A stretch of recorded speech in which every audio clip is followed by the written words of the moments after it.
परिसर में अंबेडकर जी की प्रतिमा लगाने के विरोध में एक पक्ष के वकीलों ने तिरंगा झंडा फहराया।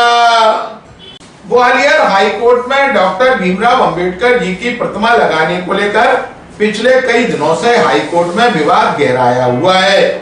मामले ने तब और तूल पकड़ लिया जब बार काउंसिल के अध्यक्ष पवन पाठक और सीनियर एडवोकेट अनिल मिश्रा ने पुलिस के मना करने के बावजूद भी उस स्थान पर तिरंगा झंडा लगा दिया जहां बाबा साहब अंबेडकर की प्रतिमा के लिए फाउंडेशन तैयार किया गया है। इस घटना से जुड़ा एक वीडियो भी सामने आया जिसमें महिला पुलिसकर्मी ग्वालियर बार काउंसिल के अध्यक्ष पवन पाठक और अनिल मिश्रा को मूर्ति के लिए तैयार किए गए फाउंडेशन पर तिरंगा झंडा लगाने से रोक रही। उसके बावजूद भी एक दो वकीलों ने जबरन वहां पर झंडा लगा दिया। दरअसल ग्वालियर के हाईकोर्ट में बाबा साहब अंबेडकर की प्रतिमा लगाई जा रही है। इसका विरोध लगातार बार काउंसिल के अध्यक्ष और कुछ वकील कर रहे। सीनियर एडवोकेट अनिल मिश्रा का आरोप है कि बार काउंसिल की अनुमति के बिना यह मूर्ति लगाई जा रही। उनका यह भी कहना है कि हाईकोर्ट में कोई मूर्ति नहीं लगाई जा सकती, इसलिए यहाँ पर तिरंगा झंडा उन्होंने लगा दिया। उन्होंने कहा है कि तिरंगा झंडा लगाने की अनुमति नहीं लेनी होती। उन्होंने यह भी बताया कि अब यहाँ कोई भी मूर्ति नहीं लगाई जाएगी, अब सिर्फ तिरंगा झंडा ही यहाँ पर लगा रहेगा। बाबा साहब अंबेडकर की प्रतिमा के विरोध में हाईकोर्ट वकीलों की आपसी सियासत का अखाड़ा बन गया। बार काउंसिल के अध्यक्ष पवन पाठक के सामने पुलिस भी नतमस्तक दिखाई दे रही। उन्होंने एक तरफा बाबा साहब अंबेडकर की प्रतिमा की खिलाफत करके हाईकोर्ट के जजों और पुलिस की नींद हराम कर दी। मामला अब धीरे धीरे आंदोलन का रूप ले रहा है। राजकुमार साइड में आप रोकने का ऑर्डर बताओ, कब करेंगे हम, कब करेंगे? अरे हम कब करेंगे? आपका ये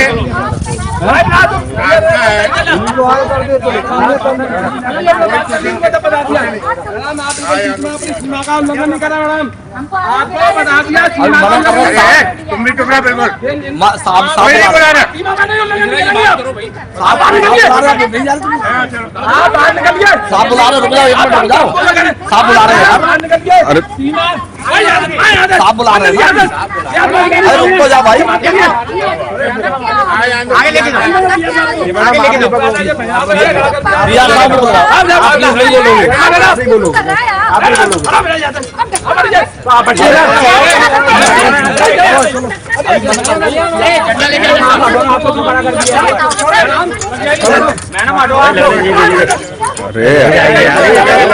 अरे लग जाएगी।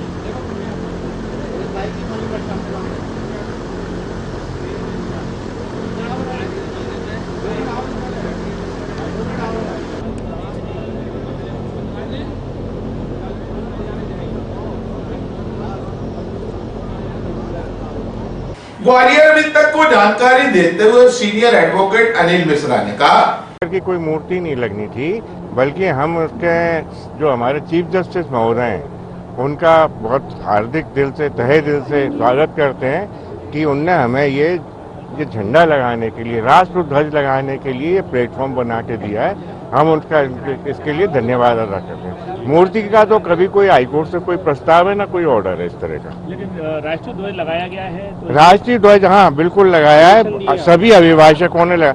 इस राष्ट्र ध्वज लगाने में किसी की परमिशन की कहाँ जरूरत लगती है? विवाद था कि रामलला की मूर्ति लगना नहीं, कोई रामलला की मूर्ति नहीं, हाईकोर्ट है।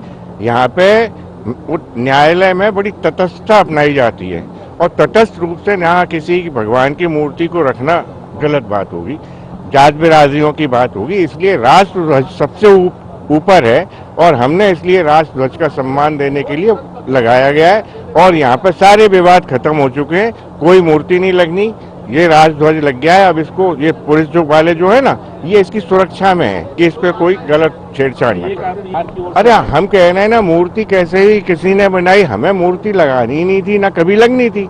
बाहर इसमें कभी अपनी सहमति दी नहीं थी, बाहर से कुछ पूछा ही नहीं था। हमें नहीं मालूम कि क्या किसने कैसे परवारे कर दिया। हमें तो ये मालूम है कि हम चीफ जस्टिस साहब के बहुत एहसानमंद हैं, उनने ये हमें राष्ट्रध्वज लगाने के लिए प्लेटफॉर्म प्रदान किया। चीफ जस्टिस जो हैं वो किसी विचारधारा पे काम नहीं कर रहे, बहुत साफ स्वच्छ आदमी है।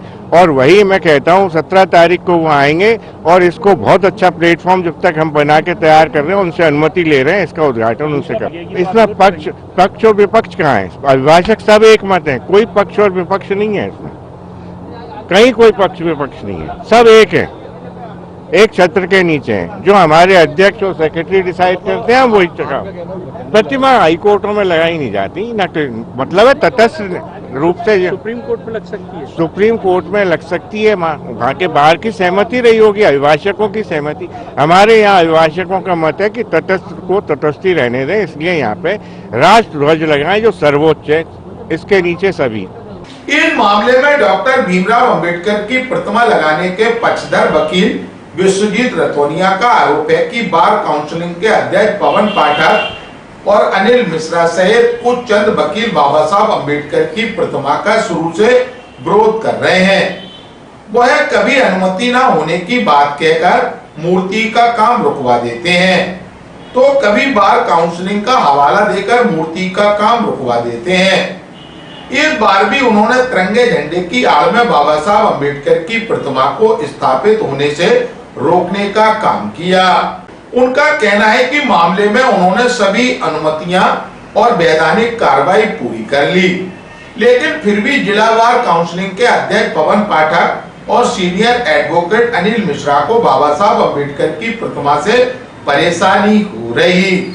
ग्वालियर अभी तक से चर्चा के दौरान एडवोकेट विश्वजीत रतोनिया ने कहा, देखिए, एक बात मैं आपको स्पष्ट कर देना चाहता हूँ, आपके माध्यम से सभी लोगों को स्पष्ट कर देना चाहता हूँ कि प्रतिमा लग रही है।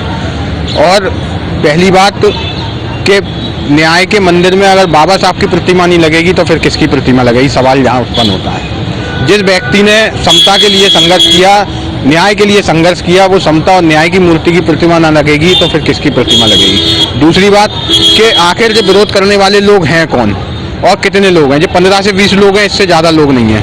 बार के अध्यक्ष हैं, पूर्व अध्यक्ष हैं और कुछ लोग और हैं। इनके अलावा कोई और व्यक्ति नहीं है, कोई जिम्मेदार और व्यक्ति नहीं है, बाकी यही लोग हैं। पहले इन्होंने कहा कि प्रस्तावित मूर्ति के खिलाफ विरोध प्रदर्शन, फिर इन्होंने अपनी मीडिया बाइट में कहा कि अंबेडकर की मूर्ति के खिलाफ विरोध प्रदर्शन, फिर कहते हैं कि प्रक्रिया के खिलाफ विरोध प्रदर्शन। जब इनसे पूछा गया कि प्रक्रिया क्या है तो इन्होंने कहा कि बिल्डिंग कमेटी की परमिशन नहीं है, इसलिए विरोध प्रदर्शन। जब बिल्डिंग कमेटी ने परमिशन दे दी तो फिर कहते हैं बार को जो है विश्वास में नहीं लिया गया, इसलिए विरोध प्रदर्शन। ये समझने की जरूरत है कि सरकार ने ये बिल्डिंग बना के जुडिशरी काम के लिए हाईकोर्ट को दी है, ना कि बार को दी है। तो इस बिल्डिंग का मालिक हाईकोर्ट है, इस प्रीमाइसेस का मालिक हाईकोर्ट है। हाईकोर्ट इसमें कुछ भी कर सकता है, नया पुराना भवन तोड़ के नया भवन बना सकता है, या कोई भी नया कार्य उस बिल्डिंग में सुविधा अनुसार हाईकोर्ट को विशेषाधिकार है, कर सकता है। और इसके साथ ही अगर बार ने वहाँ भारत का झंडा लगाने का काम किया है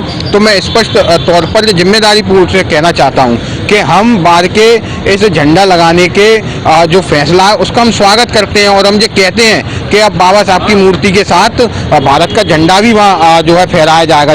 हालांकि पहले से ही हाईकोर्ट के सिरमौर पर जो है भारत का झंडा फहर रहा है, वहाँ पर लगा हुआ है भारत का झंडा, लेकिन ये दूसरा झंडा भी अगर इन्होंने लगाया है तो हम इसका स्वागत करते हैं। बाबा साहब की मूर्ति के साथ भारत का झंडा जो है फहराया जाएगा। और हम इनको हम बोलते भी हैं, बार के जो अध्यक्ष हैं, वर्तमान अध्यक्ष, जो पूर्व अध्यक्ष हैं और जो कुछ लोग और चुनिंदा लोग जो विरोध कर रहे हैं, उनको हम बोलते भी हैं और उनको हम निवेदन भी करते हैं कि आइए इस न्याय के काम में जो है एक दूसरे का साथ देते हैं और इस बाबा साहब की मूर्ति को, न्याय की प्रतिमूर्ति को, बाबा साहब की मूर्ति को स्थापित करवाने का साथ में काम करते हैं। और भारत का झंडा भी इसमें जो है आपने लगाने का काम किया है तो बाबा साहब के मूर्ति के साथ वो भी लगा रहेगा, इसमें क्या दिक्कत है। कुल मिलाकर ग्वालियर हाईकोर्ट में बाबा साहब अंबेडकर की प्रतिमा को लेकर लगातार विरोध प्रदर्शन जारी है। वकीलों का एक धड़ा बाबा साहब अम्बेडकर की प्रतिमा हाईकोर्ट में नहीं लगने देना चाहता है। उन्होंने इस मुद्दे पर चीफ जस्टिस ऑफ हाईकोर्ट के खिलाफ भी कई आपत्तिजनक टिप्पणी की, जबकि वकीलों का दूसरा धड़ा इसके पक्ष में है और लगातार मूर्ति स्थापित करने के लिए आंदोलन कर रहा। इस कारण ग्वालियर हाईकोर्ट में तनाव की स्थिति बनी हुई है। ऐसे में अब मौके पर हाईकोर्ट में फाउंडेशन के पास 24 घंटे पुलिस तैनात की गई।